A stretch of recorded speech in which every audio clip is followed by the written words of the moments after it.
When it comes to acquiring more space or opening new locations, many business owners think that leasing commercial real estate is less complicated than buying. But that just isn't so. Before you sign a lease, you should read it carefully and understand some key points that can make or break your business. My name is Edward Woodall, and I'm a commercial real estate lawyer at the Venn Law Group. In this video, I will identify a few key points in commercial leases and explain how they work. I'll be talking about rent and how it is paid, TICAM, and options to extend or renew the lease. Let's begin by talking about rent. Most of the time when you see a rent figure in a lease, it's called base rent, or sometimes fixed rent or minimum rent. If you've rented an apartment, you understand base rent. You pay a fixed amount due on a specified date every single month. Easy enough. But there are some complicating factors. First, you need to determine when the rent is due. This is typically the first day of the month, but that can change. You also need to decide when rent is considered late. Do you get a grace period or late notice? What are the consequences for making a late payment? Understanding these issues will require close reading of multiple lease sections. Second, you need to understand how base rent will increase for a multi-year lease. Typically, your lease will include a rent table or a rent schedule.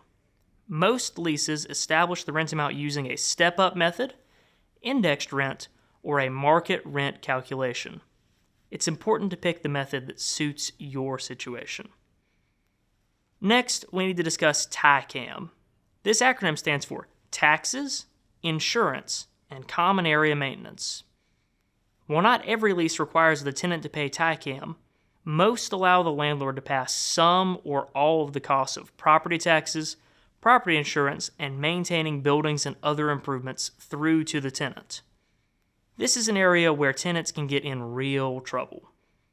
There are a number of different ways to handle TICAM in the lease. The two most common methods are, first, having the tenant pay a fixed amount over and above the base rent, and second, what's called the net or triple net lease. In a net lease, the tenant has to pay a monthly installment of the landlord's total TICAM costs for the year. This will allow the landlord to recoup 100% of the TICAM costs from the tenant. Unfortunately, this method is risky for tenants. There's nothing to encourage the landlord to keep costs down. Leases can also mix and match different methods for different components of TICAM. Finally, let's talk about options to extend or renew the lease. Every lease has to have an expiration date, but tenants often negotiate the right to extend or renew the lease term. This is good for you as tenant. It gives you flexibility. You can choose to stay in a good situation or leave a bad one when the original lease term expires. But the option to extend the lease needs to be drafted correctly. The extension option should clearly state how long the extended term will be, when and how to exercise the extension option, and any differences in the lease conditions between the original term and the extended term. That third point is key.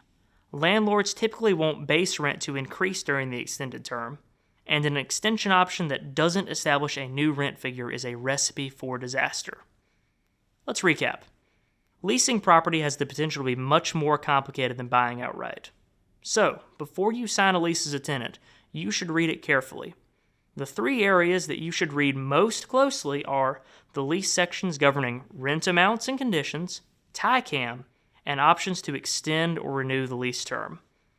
The Venn Law Group can help you ensure that these and other sections of your lease are drafted to work with, not against your business. To learn more about what we can do for you, visit us on our website.